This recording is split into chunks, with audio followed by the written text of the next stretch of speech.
Sejam mais uma vez todos bem-vindos ao Instituto Hugo de São Vítor, dentro dessa nossa Semana Música, para a nossa última live falando sobre música. Hoje nós falaremos sobre analfabetismo e música, sob certo sentido, certo? Nós falamos, para quem não assistiu, né, nas outras lives, nós falamos na primeira live sobre música em geral, certo? Nós falamos sobre música barroca, nós já falamos sobre música clássica, música romântica, e hoje nós vamos falar sobre música analfabeta ou música dos analfabetos, certo? E que pode significar duas coisas. Bem, como vocês sabem, música ela pode ser escrita, assim como as palavras são escritas, certo? E é muito bom que a música seja escrita, porque, como nós todos sabemos, as coisas que estão escritas são mais perenes, não é? E refletem exatamente aquilo que o autor quis, enquanto que aquilo que é dito pode ser adulterado aí pela pessoa que ouviu. É como se fosse aquela brincadeira de telefone sem fio, não é? Que nós fazemos. Um fala algo ao pé do ouvido do outro e esse transmite e tal. Quando chega lá no final, transformou-se numa outra coisa, não é nada a ver com a mensagem inicial. Isso acontece principalmente hoje em dia, certo? Que nós não temos mais o costume de memorizar nada, nós não precisamos mais memorizar nada. E nas escolas, inclusive, todo mundo é incentivado a não decorar nada, não é? A não memorizar nada, a não saber nada de cor, não é? Com a justificativa espúria de que é importante entender e não decorar, certo?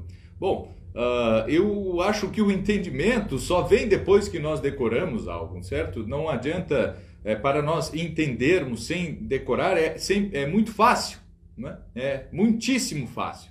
Eu já dei aqui esse exemplo, né? O professor lá de inglês ensina o verbo to be, certo? E o verbo to be tem ali eu, tu, ele, nós, vós, eles, né? I am, you are, he is e tal. Daí tu explicas aquilo e o aluno olha para o professor e diz, entendi, certo? Entendi.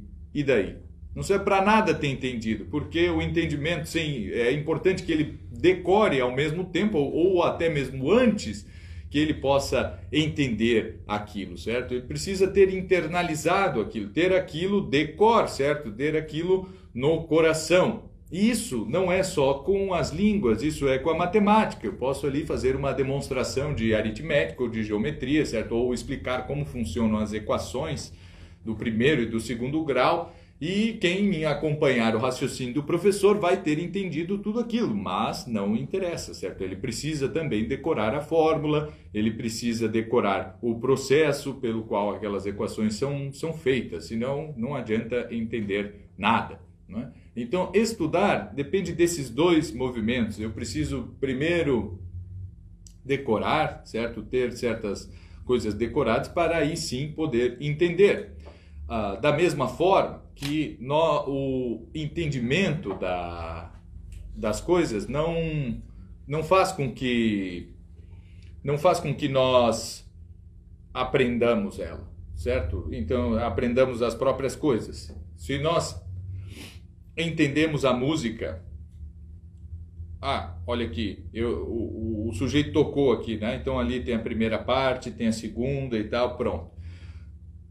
Eu aprendi aquela música? Não aprendi. É outra coisa que aconteceu ali. Eu posso ter gostado da música, eu posso ter ela pode ter evocado certas coisas, mas entender mesmo não aconteceu e muito menos aprender. E aí quando eu vou passar essa música adiante, eu vou executar essa música para outrem, certo? E aí eu vou dizer, olha só a música que eu escutei. Eu não consigo, né? Eu não consigo porque eu não decorei. Bem, para isso serve muito bem escrever a música. Quando nós temos a música escrita, nós não corremos esse risco, certo? E quando alguém tem uma ideia de alguma melodia, ele pode muito bem escrever e a música estará ali. A questão é a seguinte, hoje em dia nós temos tudo gravado, certo? Nós temos a nossa experiência musical é muito associada a gravações. Nós pegamos uma gravação e aí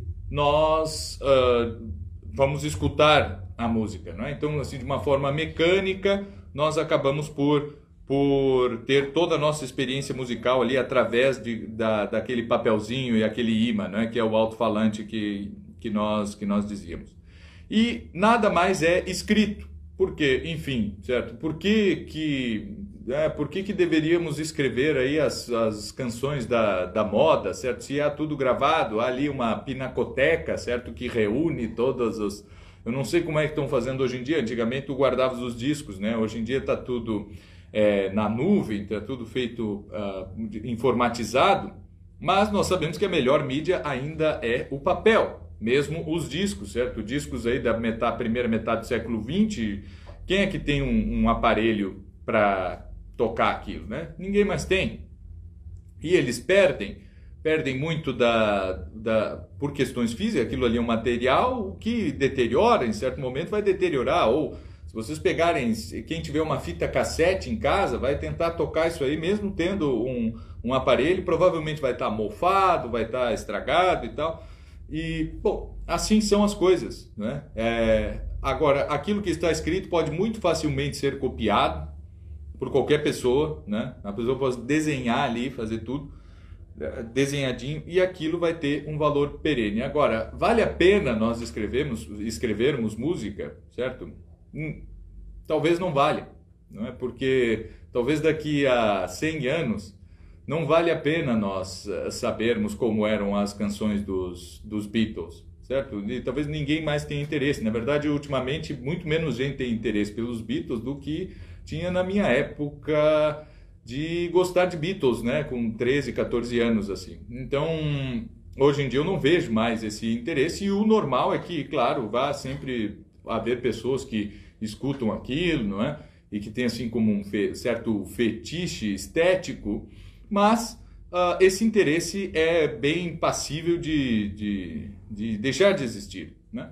Porque essa música ela é analfabeta, ela não tem motivo nenhum para ser escrita. E outra coisa é que as pessoas que gostam de Beatles gostam de ouvir na voz do John Lennon, e o John Lennon não pode mais ser ouvido, certo? Ninguém mais consegue ouvir o John Lennon. Se nós escutamos Beatles por outros intérpretes, até pode ser interessante, olha só, o cara faz igualzinho, né? Eles conseguiram tirar os mesmos timbres que os Beatles e tal, né?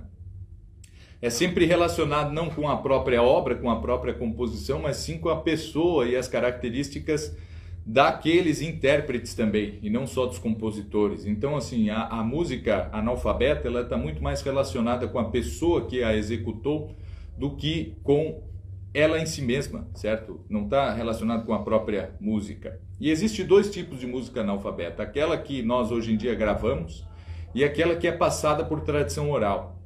Essa que é passada por tradição oral é bom que assim permaneça, porque ela acaba por assimilar certos elementos novos de acordo com os tempos. Então as canções, as cantigas de ninar, que são aí cantadas há 200 anos no Brasil, elas já se transformaram, já viraram outra coisa. E é interessante que assim seja, né?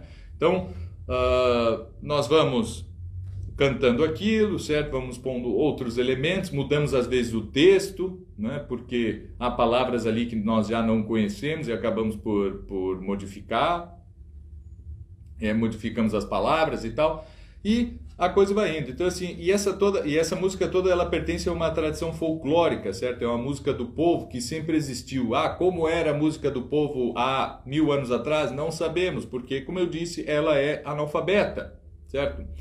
Agora, a música que toca no rádio, e isso começou, né, desde que existe o rádio, desde que existem as gravações, ela também é analfabeta, mas ela não permanece na cultura das pessoas, né? É só ver que nós consideramos certas músicas velhas, depois que passam 2 ou 3 anos.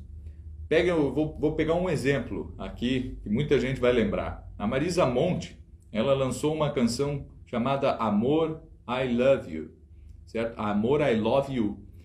E essa música, eu me lembro que no fim do ano, ninguém mais aguentava ouvir essa música, né?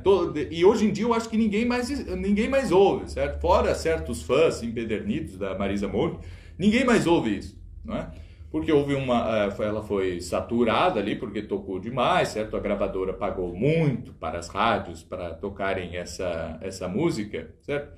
E ela simplesmente caiu no total esquecimento. E se hoje em dia nós dissermos assim, talvez por nostalgia alguém ainda goste de escutar, mas nenhuma pessoa, ninguém hoje em dia das novas gerações vai pegar naquilo e vai dizer assim, ó, pô, isso aqui tem um valor em si, eu vou fazer uma outra versão, eu vou reviver aqui este grande sucesso, certo? Da Marisa Monte. Isso não vai acontecer.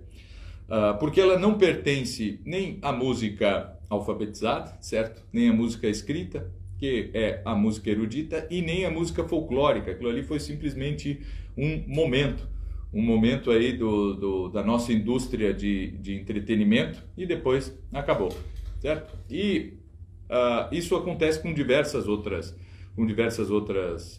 músicas, não é? E quanto à música folclórica, ela tem certo ar de sacralidade que independe do nosso gosto. Eu gosto ou não. Não, aquilo ali é algo assim, ó, não foi feito para gostar ou desgostar. Aquilo ali é a própria alma de um povo sendo expressa em forma de arte, não é? E é isso quando nós falamos de música do folclore mesmo. Quando nós falamos de música erudita, aquilo ali é a própria inteligência e a capacidade do engenho e da arte de um compositor que expressa aquilo em forma de arte. O que há aí no meio, que nós podemos chamar de música comercial, certo? Ele não é a expressão nem da alma de um povo e nem do engenho e da arte de um compositor, ou mesmo de uma classe, de uma elite intelectual musical. Simplesmente é algo passageiro que vai aí, certo, desaparecer em muito pouco tempo. Então, assim, existe música escrita, certo, que nós chamamos de música erudita ou música clássica, assim como existe a literatura escrita. Existe a música folclórica, certo, que, como eu disse, é a expressão artística de um povo, certo, da alma de um povo. E existe alguma coisa aí no meio. É imoral? Não. Bom, por vezes pode ser objetivamente imoral, mas em si não é imoral, né? É algo que destrói as nossas inteligências? Outra coisa é discutível, certo? Mas a questão é que nós devemos nos debruçar, não é? E pautar a nossa vida e a nossa vida enquanto ouvintes de música nesses dois polos, certo? A música do povo e a música da elite cultural. Assim como existia uma certa literatura popular, não é? Composta daquelas lendas urbanas, daquelas histórias que se contam dentro das próprias famílias, acaba existindo eventos que são sempre recontados, não é? De geração em geração, e aí quando a família se reúne, se conta aquelas mesmas histórias. Isto é um tipo de literatura, aí já aumenta um pouco a história e tal, né? Que é transmitido de forma espontânea, não é? Por tradição oral. E existe a literatura clássica. Aí no meio existe toda uma literatura para boi dormir, não é? Porque nem para contar para as crianças serve. Então não é nem para criança dormir. Isso é com todas as artes, não é? Existe uma arte mais do artesanato, uma arte do povo que enfeita as suas casas, que enfim, cria ali, que tem o fim de criar um ambiente belo, harmônico, certo? Aconchegante, por que não dizer? E existe a super arte, não é?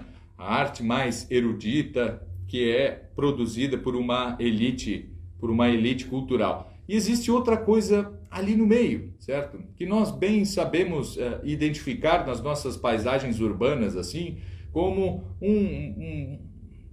uma forma de se revoltar contra qualquer coisa, tanto contra o artesanato, que é aquela arte do povo, que acaba por, na verdade, intimidar realmente essa espontaneidade da arte, e se revoltar contra a elite cultural, certo? Então o sujeito vai lá e faz qualquer porcaria, e exige que se chame de arte, exige espaço nas galerias e tudo isso, né? Então, a coisa é sempre assim. Isso não é de agora, isso aí, na verdade, sempre existiu essa revolta, que é esse caminho aí que está no meio entre a arte do povo e a arte da elite. E vejam bem, eu vou repetir, né? Não estou falando de uma elite financeira ou uma elite governante ou qualquer coisa assim, né? Estou falando daquelas pessoas que são predispostas e se esforçam por serem os melhores naquilo que fazem. É assim que se forma a elite dos compositores, né? E isso aí a gente vê, né, em qualquer arte. Se formos pegar, né, a música, nós temos desde compositores que eram nobres, que nasceram em berço de ouro, até favelados ali, gente que não tinha onde cair morto, e que se igualavam uns aos outros em esforço, em dedicação e tal, e as suas obras estão lado a lado, aí figuram como grandes feitos da humanidade, certo? Isso aí é normal, aí não depende mas para o sujeito estudar piano ele tem que ser milionário. Olha, não foi sempre assim, certo? E na verdade não é. Eu nunca tive colegas estudantes de música que tivessem, olha, fosse uma classe média alta. Eu só conhecia gente mais ou menos, né, em termos financeiros. E ninguém era filho de nenhum do governador e coisa assim. Na verdade, eu nunca vi, né, ninguém da elite assim se dedicar à arte. Quando já está ali estabelecida, né? Na verdade, não existe motivação nenhuma para viver quando o sujeito já nasce assim, né? E muito menos a se dedicar a uma coisa tão difícil como é a música ou como são as artes em geral, né? Então, essa música analfabeta, né? Tanto a música comercial, certo? Essa música aí que toca no rádio, quanto a música popular, né? Ela tem as suas finalidades, né? Tem os seus fins, né? É importantíssimo que exista essa música folclórica, e qualquer civilização tem essa música, certo? E é importantíssimo que exista a música erudita. Ali do meio, bom, que a gente vende, certo? É importante existir um repertório assim de músicas que são a cara do verão, por exemplo, porque daí o cara precisa vender refrigerante, precisa vender cerveja e tal, ele precisa ter uma trilha sonora para aquilo que seja diferente da trilha sonora do ano passado. E é assim e é por essas coisas que toda essa indústria fonográfica se move, certo? E não com um intuito assim. Então, olha só, né? Podes gostar e é até bom que goste, né? Tu pode ter aí os teus artistas da música popular favoritos, né? Tanto nacionais quanto estrangeiros, né? Mas isso tem uma finalidade específica, certo? Existe muita gente boa, sim, existe muita gente boa, existem bons músicos fazendo isso, mas que, né, acabam por servir a um fim que não é o fim que a arte normalmente tem, certo? Não servir de publicidade, servir aí para mover os ânimos com um fim que não é aquele, certo? Porque, assim, compor uma música pode fazer com que uma fábrica de cerveja venda bastante, certo? Mas será que se deve compor músicas para a fábrica de cerveja vender bastante, né? Pode se compor, é uma questão amoral, não é nem imoral nem moral, certo? Enquanto a música popular, sim, é extremamente moral e necessária, e a música erudita também é extremamente moral e necessária. Essa questão pode ser aí debatida, continuar sendo debatida, mas é importante que esteja sempre bem vivo, né? Quando nós vamos nos dedicar à música, certo? Quando nós pegamos ali um violão em casa, o que eu estou fazendo, certo? Eu estou fazendo música erudita, eu estou fazendo música folclórica, ou simplesmente eu estou repetindo a musiquinha que é a cara do verão e que ajudou muita gente a vender refrigerante, protetor solar ou qualquer coisa assim, certo? Então é isso aí, pessoal. Nós ficamos por aqui dentro dessa nossa semana. Agradeço a todos que acompanharam os vídeos até aqui. Muito obrigado e até a próxima.